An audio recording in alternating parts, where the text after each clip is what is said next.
أشهد أن لا إله إلا الله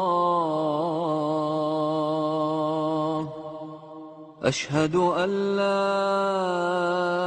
إله Le retour maintenant d'une chanteuse emblématique, Diams, a connu le succès très jeune. Elle était à l'époque considérée comme le porte-drapeau du féminisme dans les quartiers.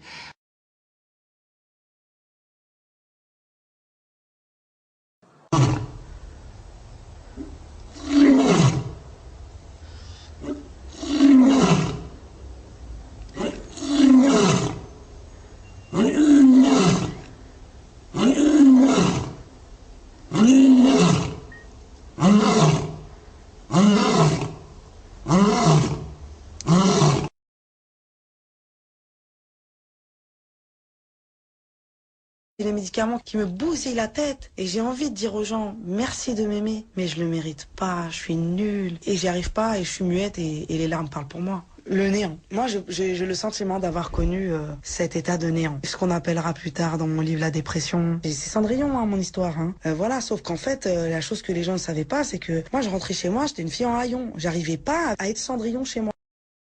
Et tout d'un coup, passer d'une tournée mondiale à une petite chambre de quelques mètres carrés dans une clinique psychiatrique, c'est quand même une chute, hein, soyons honnêtes.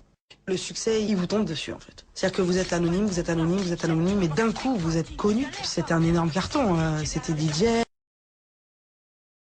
Pour supporter tout ça, il faut avoir un ego démesuré, pour moi. Moi, je pense vraiment que l'âme humaine et l'être humain, il n'est pas en mesure d'être attaqué par des milliers de gens. Donc voilà, tout d'un coup, des gens que vous connaissez même pas. Tout d'un coup, vous vous retrouvez, mais criblés de toutes parts, de méchanceté, de critiques, de jalousie. Ah, moi, ça m'a vraiment marqué et à aucun moment, ça ne s'est arrêté. Hein. Après, attention, je connais d'autres célébrités qui disent, ouais, mais voilà, c'est le prix du succès. À choisir, je préférais ne pas être connue, en fait. Ça me touchait tellement que je me disais, mais je vais pas tenir, je vais pas y arriver. C'est très dur de convaincre les gens qu'on est gentil. Et c'est vrai que c'est une période de ma vie où, d'un côté, j'avais des gens qui me disaient la vie, c'est la gloire, c'est l'argent, c'est tu vas toucher ton rêve. Et puis à côté, moi, je me disais mais non, c'est pas ça la vie. J'avais quand même cette gêne persistante en fait. J'avais vraiment une gêne en moi, dans mon cœur, qui me disait finalement, c'est pas ça le bonheur en fait. Vraiment, c'était une quête effrénée à la recherche du bonheur. Vraiment, j'avais besoin de le trouver et je le trouvais dans rien. Et c'est vrai que bon, bah voilà, le rap, ça venait comme endormir ma douleur en fait. C'était un peu ça. أنشأكم وجعل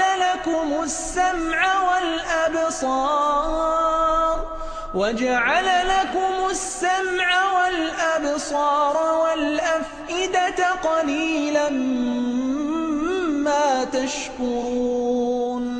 J'ai une image de mon père qui quitte le foyer en attaché case avec un costume. C'est papa qui part, quoi. L'absence de mon père, je pense que c'était le problème central de ma vie jusqu'au jour où je l'ai retrouvé et que j'ai compris que c'était pas ça le problème. Après, il y a ce sentiment d'abandon, comme je dis, ce sentiment aussi d'avoir envie d'exister, de se sentir aimé. Je pense que ça a été aussi une des quêtes pour lesquelles, par la suite, j'ai voulu faire aussi de la musique et trouver des gens qui me comprendraient, avec qui je pourrais partager, parce que j'avais le sentiment que mon père, il me regardait pas. Parfois, on a tendance à focaliser sur une chose et puis à ne pas en démordre, et ça a été mon cas.